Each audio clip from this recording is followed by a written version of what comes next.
Is it going to come back smelling like soup, I asked. I asked Theo this because once I'd lent him my hacksaw and it came back smelling like soup.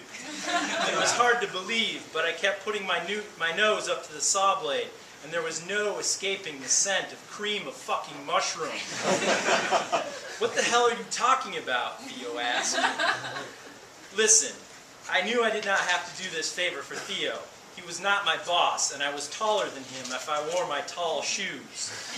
Still, I needed to regain some goodwill from my neighbors. There had been an incident a few weeks ago where I borrowed my neighbor Gary's theremin, and Daphne and I ended up having sex in front of the theremin, and her moans and the moans and my moans and the moans of the theremin mixed together into one very loud moan. Everyone on my block heard this moaning because it was the night of our neighborhood block party, for which we'd signed up to bring strawberry cheesecake, but hadn't brought any strawberry cheesecake. It's hard to find a good codpiece, I told Theo as I set the codpiece into his open palm. It's damn hard to find a codpiece that strikes a happy balance of fit and comfort and shows off your junk in the proper way. I thought I'd impressed upon Theo the importance of returning my codpiece exactly as I'd given it to him, but when he brought it back the next day, it smelled like soup again. This time it smelled like broccoli and fucking cheddar. Not cool, I told him. Really not cool. What's not cool, he asked. That night, I scrubbed my codpiece for a long time, and I couldn't get rid of the soup smell. I went to bed angry, but when I awoke, the sun was out, and my spirit was somewhat renewed. I decided then and there that living well would be my best revenge for Theo and the rest of these assholes, so I went back out to my backyard and rehearsed my play some more. There's a rusted-out school bus sitting next to my house that I've been meaning to fix up for about the last 10 years now, and I slapped my bullwhip at it over and over until I felt like myself again.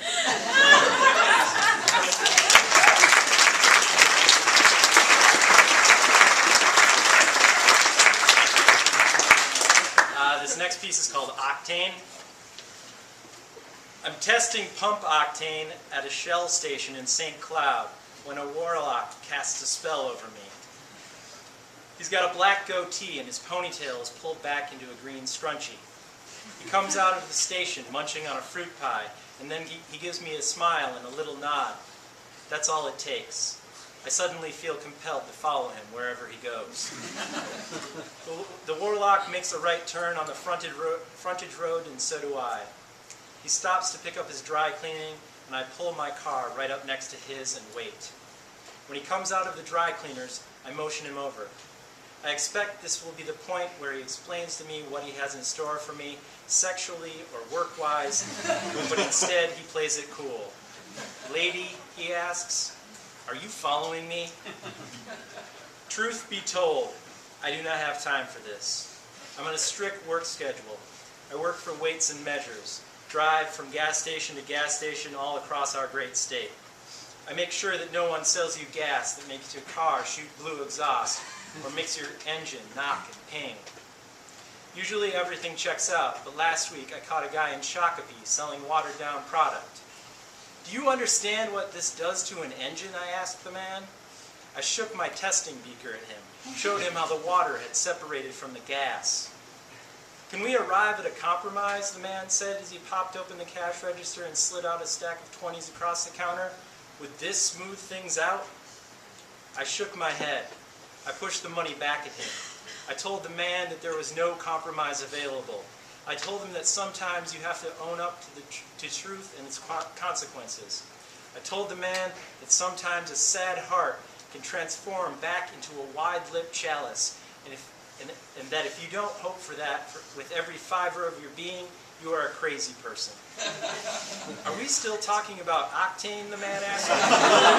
We most certainly are, I said. The warlock peels out from the dry cleaners and I trail behind him. While I drive, I take a pine tree air freshener and rub it into my cleavage.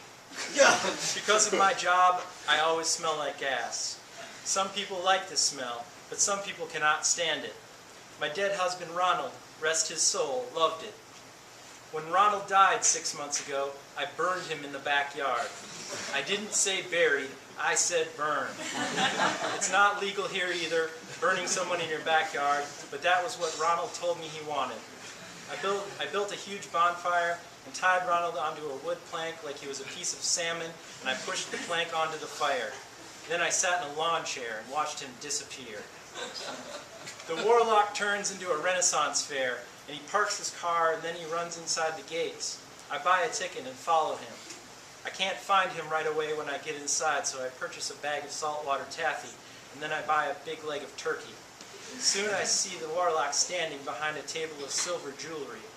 I unbutton another button on my blouse, and I walk over and stand in front of his table. I wait for him to tell me what he wants me to do. I think that there's been some sort of misunderstanding here, he says. I look at his wares. Spread out before him are Gothic snake rings and small ceremonial maces and tiny daggers in little leather sheaths. You cast your spell, I tell him, and now you have to live with it. That's how it works, okay? I move to unbutton another button on my blouse, but the warlock grabs my wrists, stops them. Hold on now, he says. The warlock's hands are moist. He reaches down and picks a ring from his table and slips it onto my finger. He looks deeply into my eyes. This ring, he tells me, sets you free. As he says these words, my legs jelly. I grab the table to hold myself up. I feel like maybe this is what a magnet feels like when it has been pulled away from its metal, its strong pull suddenly separate and distinct. As I walk back to my car, I weave through the men and women dressed in their medieval fineries. I walk through the smell of mead and honey and the sounds of simple and joyous laughter. I find my car in the parking lot, and I get in and turn the key. I hear the gas trickle from the fuel line, and then I hear that tiny spark, that small bit of combustion deep inside all that metal, the small fire that starts everything in motion. Thanks.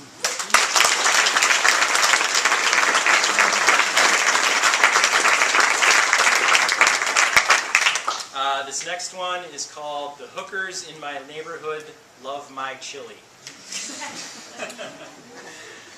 When I drink, I smoke. And when I drink and smoke, sometimes I light cars on fire. If it's a Wednesday night, I get out my fog machine and invite some friends over to dance. This is a pretty understanding neighborhood, unless you continue to wear your assless chaps after Labor Day. Recently, at one of my dance parties, a hooker told me I made good chili and asked me for my recipe. I traded it for sex on my porch swing. You may think this is an amazing turn of events, but this wasn't even the first time that had happened. Hookers love my chili so much that they usually thank me for it with sex on my futon or my papasan chair. The other day I was drunk and smoking, and I left the bar and went and lit a Subaru hatchback on fire. As I was walking away, I realized there were two people making out in the backseat of the car, so I ran back and got them out before the car exploded. You were pretty lucky I was around to save your life, I take it. They said yes, and then began to show me their thanks by making out with me. As you can probably guess by now, this wasn't the first time this kind of thing has happened to me, but it was definitely some of the best non-hooker thank you sex in my recent memory. Some people in this neighborhood will probably tell you that I am not the best neighbor, but honestly, they do not know how hard I work at being selfless. For instance, yesterday, I made a double batch of chili and then drove over to the street where the hookers work. I brought my fog machine and I created a huge wall of fog, and then I jumped through the fog wall and yelled, "Surprise! Chili!" This was obviously a big hit among my hooker friends. They all screamed hooray, and then we rented a hotel room and ate lunch and screwed.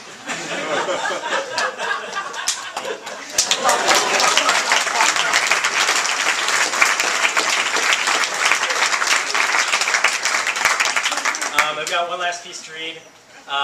There's one announcement that I need to make. The comedic pieces I read tonight are actually going to be put out in a book this fall by Papered Arts. And it's going to be sort of an art book with a bunch of local artists in it. So there'll be announcements coming on that soon, but I just wanted to unveil that tonight.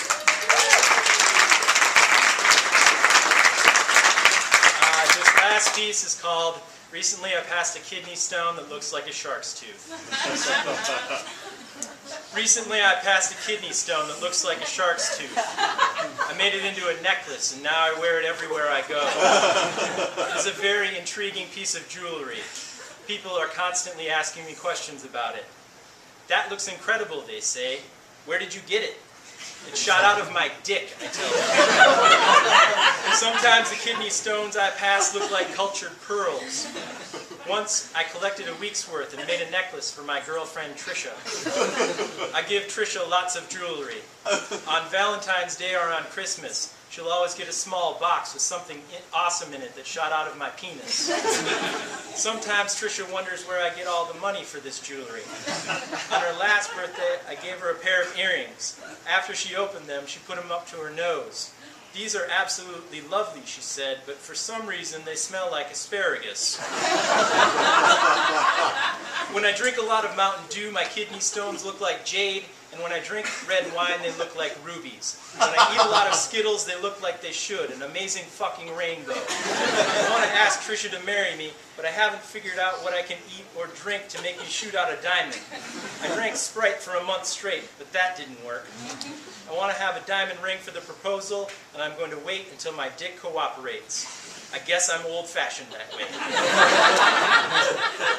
A couple of days ago, I rented a kiosk at the mall to sell some of my jewelry that I've been producing lately. Things are going great. Sometimes people buy so much of my inventory that I have to go to the bathroom and make more. I stand at the urinal and my piss goes ping, ping, ping against the ceramic. It's a very emotional experience. And sometimes someone will walk into the bathroom while I'm crying and scooping jewels out of the urinal. Why the fuck won't my cock shoot out diamonds, I yell at them. I keep asking everyone that comes into the bathroom that question, but so far, nobody knows the answer. Alright,